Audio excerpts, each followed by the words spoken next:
You started with me. Your first statement was, are you ready for tough questions? Are you? That's no way to talk. It's no way to talk. I think we have enough of an interview here, Hope. Okay, that's enough. I'll see you later. Thanks. 그가 이러한 행동을 한 이유가 무엇일까요?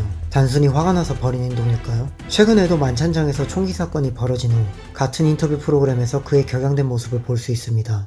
He appears to reference a motive in it. He writes this quote, administration officials, they are targets. And he also wrote this, I am no longer willing to permit a pedophile, rapist, and traitor to coat my hands with his crimes. What's your reaction Well, to that? I was waiting for you to read that because I knew you would, because you're horrible people. Horrible people. Yeah, he did write that. I'm not a rapist. I didn't rape anybody. Oh, I'm not a do you think he pedophile. was referring to you? Excuse me. I'm not a pedophile. You read that crap from some sick person. I got associated with all stuff that has nothing to do with me. I was totally exonerated. Your friends on the other side of the plate are the ones that were involved with, let's say, Epstein or other things. You should be ashamed of yourself reading that because I'm not any of those things. Mr. President, and I these was are the never, gunman's words. excuse me. 단순히 그의 성격으로 치부할 수 있지만 사실 이건 트럼프가 의도한 전략의 일부입니다. 부당한 대우를 받으면 반드시 치열하게 대응하여 만만하게 보이지 않기 위해 설계한 전략인 건데요. 이 밖에도 그가 미국의 억만장자에서 대통령이 되기까지 사용한 전략이 있습니다. 오늘 이 영상을 보시면 여러 전략과 그에 따른 사례를 통해서 승리하는 협상 기술과 부와 권력을 가질 수 있는 인사이트를 얻을 수 있을 겁니다. When you had that third failure in a row, did you think, I need to pack this in? Never. Why not? I don't ever give up. In 2008, the rocket company is not going well. You've No. had 3 failures. Great. The car company is hemorrhaging money. Yeah. And the American economy has tanked in the worst recession since the Great Depression. Right. What was that year like for you? And I'm getting divorced, by the way. To add to that. That was definitely the worst year of my life. 일론 머스크의 스페이스X 창업 일화를 통해 알 수 있듯 그는 굉장히 힘든 시기를 보냈습니다. 그 시기에 스페이스X뿐만 아니라 테슬라의 경영 악화로 인해 생활고를 겪었고 자신의 와이프와도 이혼을 했으니까요. 그럼에도 불구하고 일론 머스크는 원대한 목표를 설정했고 결국 스페이스X는 조만간 상장을 앞두고 있습니다. 남들은 불가능하다고 무모하다고 여기던 일을 결국에는 해내게 된 것이죠. 물론 성공에 이르기까지 많은 요소들이 필요하겠죠. 다만 단순히 돈을 쫓기보다 자신의 사업 아이템이 세상에 변화를 주겠다는 인류의 화성으로의 이주라는 원대한 목표 설정을 통해 그가 어떤 순간에도 포기하지 않고 버티게 해줄 수 있었습니다. 이러한 일화를 통해 나의 꿈의 크기는 나를 충분히 강하게 만들어주는가에 대해 생각해 볼 수 있습니다.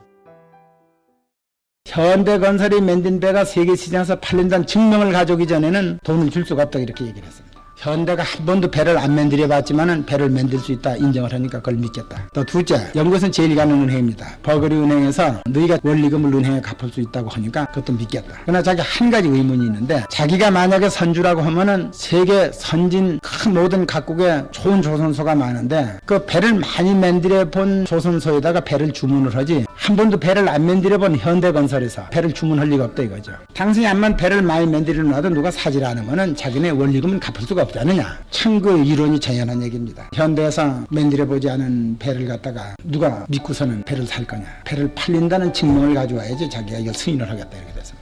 그래서 저희는 그 기술회사하고 의논을 해가지고 이제 배를 팔라 댕기는 겁니다. 사실은 뭐 우리가 울산에 지금 현재 지는 조선소를 땅을 사는 것도 아니고 그 백사장 바닷가에 소나무 서 있는 사진을 찍어가지고 이제 댕기면서 배를 파는데 당신이 배를 사주면은 영국 정부에서 배가 팔렸다는 증명을 가지고 영국 정부에서 돈을 빌려서 여기서 조선소를 만들어서 당신 배를 만들어 준다. 참 긴 얘기죠. 다들 많이 들어보셨던 일화입니다. 고 정주영 회장님께서는 조선소를 짓기 위해서 돈이 필요하여 영국의 바클리즈 은행에 가서 단판을 짓고 오셨죠. 생각해보면 어이가 없을 정도로 허세가 대단한 것 같습니다. 배를 사겠다는 사람을 확보하지 않았는데도 협상을 진행했습니다. 설령 조선소를 짓는다고 하더라도 배를 제때 건조할 수 있는지도 불확실했죠. 저 같은 사람은 감히 상상도 못할 뻥카를 날리시는 것을 보니 참 대담하셨던 분인 것 같습니다. 여담으로 현재 많이 사용되고 있는 마케팅 전략을 고 정주영 회장님의 이야기 여기에서 알 수 있습니다. 조선소가 지어지기도 전에 고객을 확보하는 전략인데요. 요즘은 많은 업체들이 고객들로 하여금 대기 신청을 받고 있죠. 이렇게 하면 재고 걱정 없이 이미 고객을 확보한 상태에서 해당 수량만 확보하여 고객에게 제공해주면 되는 것입니다. 약간의 허세를 통해 리스크를 줄이고 수익은 극대화시킬 수가 있는 거죠. 재벌들이 쌓아두고 있는 사내 유보금이 지난해와 비교해 증가한 것으로 조사됐습니다. 참여연대와 노동당 등은 오늘 기자회견을 열고 국내 5대 재벌 사내 유보금이 727조 원으로 지난해보다 26조 원 늘어난 것으로 조사됐다고 밝혔습니다. 또 조사 대상을 10대 재벌로 확대해도 사내 유보금은 906조 원으로 지난해보다 36조 원 증가했다고 덧붙였습니다.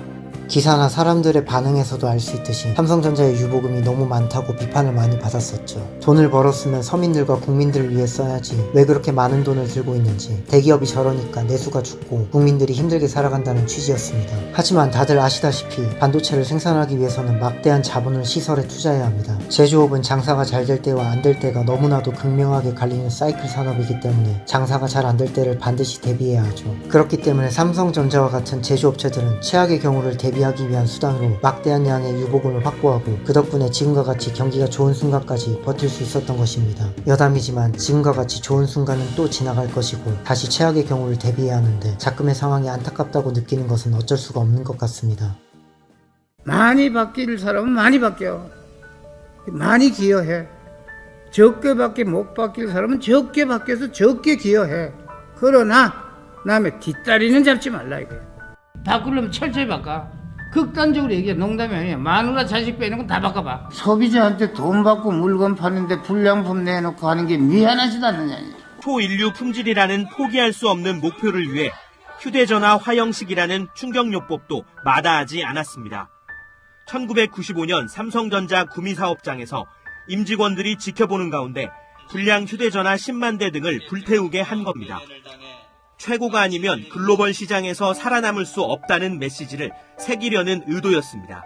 굉장히 유명한 일화죠. 마누라 자식 빼고 다 바꿔라. 물론 옆 동네는 전부 다 바꾸는 전략을 쓰긴 했지만요. 이전 일화에서는 큰 목표를 세우거나 허세를 통한 협상 우위 전략, 자본의 축적을 통한 위기 대응을 말씀드렸습니다. 하지만 아무리 좋은 전략을 펼치고 원대한 목표를 설정한다고 하더라도 가장 기본적인 원칙이 무너진다면 어떠한 것도 이룰 수 없을 것입니다. 고 이건희 회장님의 품질 제일 원칙은 오늘날을 살아가는 우리에게 많은 것들을 시사합니다. 쿠팡의 개인정보 유출 사건, 여러 기업들의 제품 불량 이슈로 인해 많은 분들이 피해를 받고 있죠. 심하면 죽거나 다치는 경우도 발생합니다. 고 이건희 회장님의 원칙을 다시 주목할 필요가 있습니다. 여러분들도 아시다시피 요즘은 모든 마케팅을 유튜브, 인스타그램, 스레드와 같은 SNS로 합니다. 당연하게도 대중교통을 이용할 때 우리의 모습만 봐도 왜 SNS 마케팅을 적극적으로 하는지 알 수 있을 겁니다. 요즘은 자신이 무언가 특출난 것이 없다고 생각하여 스스로를 숨길 필요는 없는 시대인 것 같습니다. 아이러니하게도 가장 평범하다면 가장 많은 사람들의 공감을 불러일으킬 수도 있을 겁니다. 왜냐하면 내가 못하면 다른 사람들도 똑같이 못할 것이기 때문이죠. 마찬가지로 내가 좋아하면 다른 사람들도 좋아할 것이기 때문이죠. 즉 많은 사람들의 공감과 관심을 얻는 마케팅을 통해 좋은 매출을 얻을 수 있을 겁니다. 저 또한 이러한 흐름과 생각으로 유튜브를 시작했습니다. 오늘 영상은 거래의 기술, 트럼프는 어떻게 원하는 것을 얻는가에서 언급된 11가지의 원칙 중 일부를 소개해드렸습니다. 트럼프의 승리할 수 있는 전략이 더 궁금하신 분들은 고정 댓글을 참고해주세요. 그리고 오늘처럼 계속해서 세상의 흐름과 그에 대한 제 생각이 궁금하다면 구독과 알림 설정을 통해 빠르게 소식을 받아보세요. 오늘 영상은 여기까지입니다. 감사합니다.